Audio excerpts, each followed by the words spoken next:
What is up, everybody? Welcome back into Rising to the Occasion. I am Josh, joined as always by my guy, Jeremy Russell. It's playoff time, baby, and we have got a very good one lined up this weekend.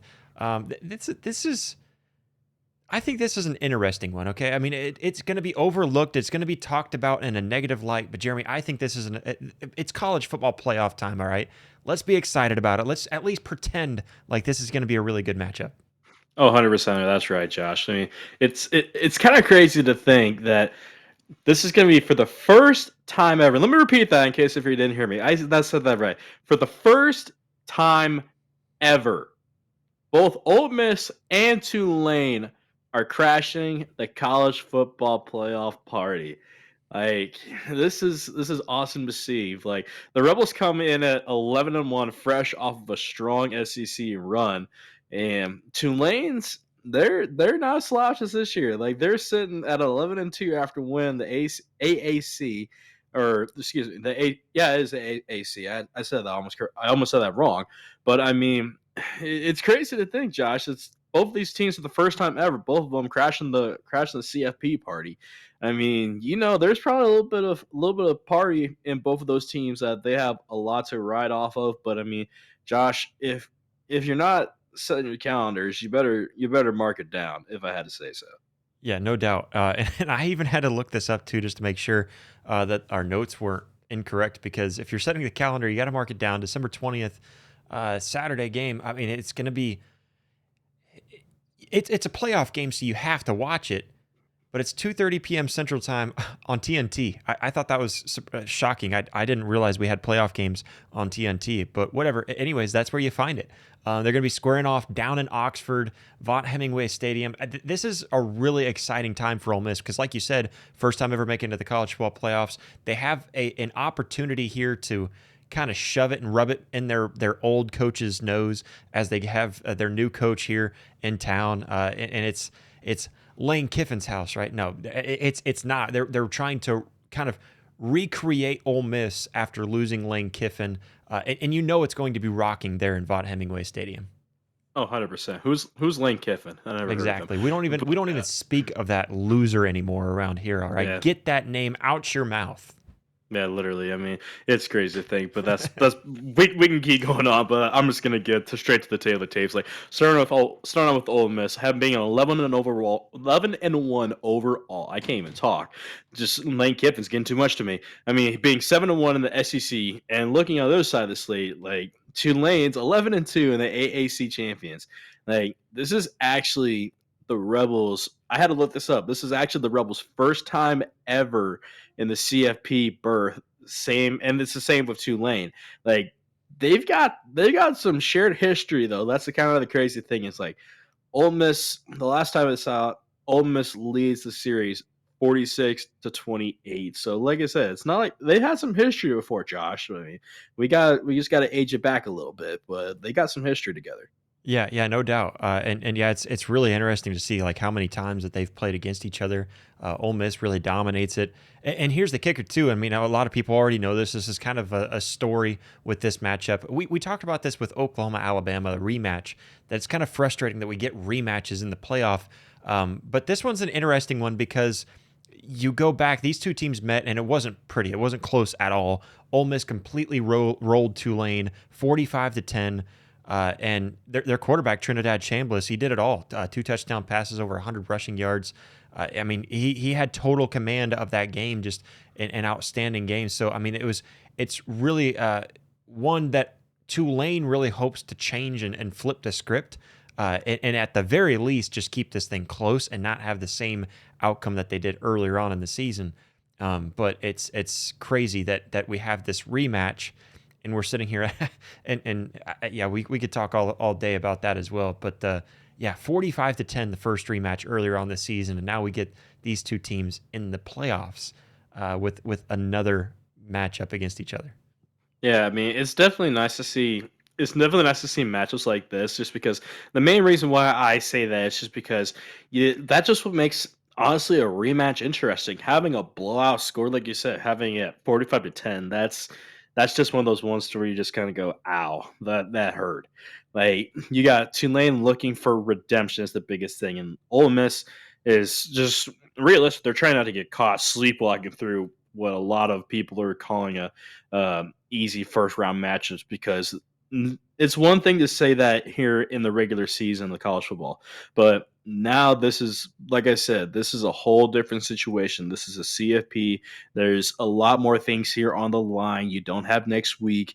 You got either we win or we go home. Like there's going to be a lot up at stake. I think these both of these guys are mainly. I think one particular team is going to be playing a lot harder than what they anticipate, but only time will tell, and we could definitely be waiting to see what's going to happen. Yeah, no doubt. It, it is a scary. You bring that up about just making sure that you're not sleepwalking through it, and it is scary for Ole Miss. You know, you can't let yourself just overlook a team like Tulane because they Yeah. are tough. And let's start with Tulane. Their guy Jake Retzlaff, the transfer from BYU, and remember too, he didn't even have a full spring to practice with his squad, and he came in, and I think he's performed really well this season, considering the fact that he's on a new squad. He came late and was able to transfer because of the whole thing at BYU, kind of getting kicked off the team, all that kind of stuff. And Hmm. he's been electric. 16 rushing touchdowns on the year, fourth most nationally. He's really been the spark plug for this entire offense, and he's really been impressive throughout the season. Oh, 100%, dude. Really, he's been honestly their X factor. Like if you think about it, like No doubt. if Tulane's if Tulane is gonna hang around, like it's gonna be literally because of Retzlaff. Like because he obviously you think about it, like he can move the chain with his legs, he can extend drives, he can really frustrate that Ole Miss defense because the last thing that Ole Miss defense wants to do is have a whole new 3-and-out situation where they get it started all over again. Like he's slippery in space, like he's really a good image of a dual threat element because he is literally that kind of guy that can sincerely cause problems for that Ole Miss defense. Well, and here's the thing too is that as much as I love talking about Retzlaff, he deserves the praise. Ole Miss has seen him before. And you know, True. they've had months of tape now as well. So the question is, can Tulane really kind of close that 35-point gap from that first meeting? Because you know, Ole Miss has dudes everywhere. They're deep, they're Yeah. physical, and it's an offense that when throughout the season when they were under Kiffin, obviously that's the kind of the question now is how much. The one thing is Ole Miss was able to retain their coordinators for this game, but you know, this is an offense that throughout the season has been able to score at will. uh, Ole Miss has more tape to even look at now, and so I kind of look at that as kind of an advantage towards Ole Miss. Now, I know you could say Tulane also has just as much tape, but I think in this circumstance, I give it to Ole Miss because they had the upper hand before, and so that you know that they're going to be finding ways, and they want to make sure that they do this thing right and close it out right. I think that this is an interesting matchup though, because again, you want to make sure that you're not going to walk into this thing just completely overlooking Tulane and acting as if this is an easy first round win. 100%. Like I said, that's the last thing you necessarily want to do is just really underestimate them because as you know as much as I do, I've heard this a lot. Never expect the unexpected, and that could definitely happen this upcoming game. Like, and that really brings us to like a big time pressure factor, like the kind of the way that I'm thinking about it for this guy named Lane Kiffin's squad coming off as a heavy favorite, of course. Like, and what even makes it even better for them is it's a home playoff game, a group of five opponents. They've already it's known they've absolutely demolished them. Like the mental side matters, and it's gonna matter here really, really big. And like it's the one thing I want to kind of ask you, Josh, though, like with having that kind of a situation, like is this kind of like a I'm seeing it's kind of like a trap game. What do you kind of think about it here? Yeah, and there's always a danger with these types of games. And I know we've kind of hinted towards it really throughout this whole episode too, and talking about it. You know, I think when you look at a game like this, your Ole Miss, you really should roll over Tulane. You really should have a similar outcome as the first matchup. And there's another aspect that we haven't talked about yet. So of course, not Lane Kiffin's squad anymore. Even though I mean it's still the same team, right? And you still have your coordinators that were here throughout the season, and now you have Pete Golding stepping in and taking over. But with Tulane, here's the other aspect that I think is a little bit of a watch out and a little bit of a trap alert is that you have John Summerall over there on the other side coaching for Tulane. Hmm. He's already heading out. He's leaving.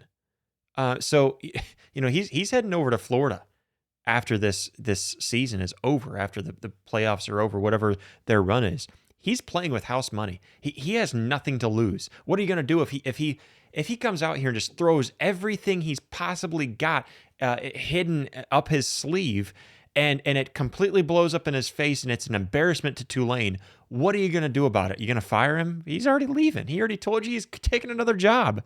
So Yeah. that's the part that I kind of look at and I say this could be a trap game because he's playing with all house money. I mean, to the highest extent.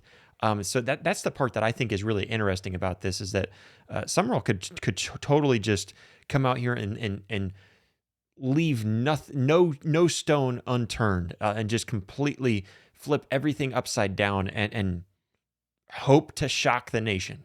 But ultimately, I think this Ole Miss team, regardless of whether they have Kiffin or not, they're going to be locked in. I think this coaching staff and the coordinators that have been there throughout the entirety of the season, and I'm sure Kiffin will still have some communication with the players and try to help and give them encouragement and guide them into this game too, because he does care about his players. So he says. So whatever. Some people think that he Allegedly. might. But I think they'll be locked in, and I think this team knows what's at stake. It's a shot at the national title right now. You have to win this one to go on. So this is the biggest opportunity that Ole Miss football has ever had in the history of the program. 100%. But like, I'm kind of getting, a little bit of a mixed emotion, Josh. Are you saying there is no upset alert? Are you saying there is an upset alert? Like, what are you kind of going? I won't say no upset alert. I think there is upset. If there was ever going to be an upset that would shock the nation, this is the one I would pick because of all of the factors into it. Ultimately, I don't think so. I respect Tulane. I think they've done a tremendous job getting to this point. We've talked about this already. I don't think they deserve to be in the playoffs. And even if they were to upset Tulane, it still doesn't mean that they deserve to be in the spot to upset. Or sorry, if they were to upset Ole Miss, if Tulane was to upset Ole Miss, I just Yeah. don't think they deserved the spot to upset Ole Miss. And Okay. so this is a game I really don't. I mean, there is an upset alert. There is a hey, watch out because you could get upset. I just don't think that's going to happen. I think Retzloff is a gamer. I like this Tulane team a lot. I just think it's going to be very similar to the last one. I'll throw out my prediction real quick. I do think that Ole Miss probably handles business by like 20 points. I think like a 40-21 is kind of what I'm looking at. Like a four, maybe let's just say like, let's give Tulane some credit. Let's say 40-24, something like Okay. that. And I think Ole Miss runs away with this one.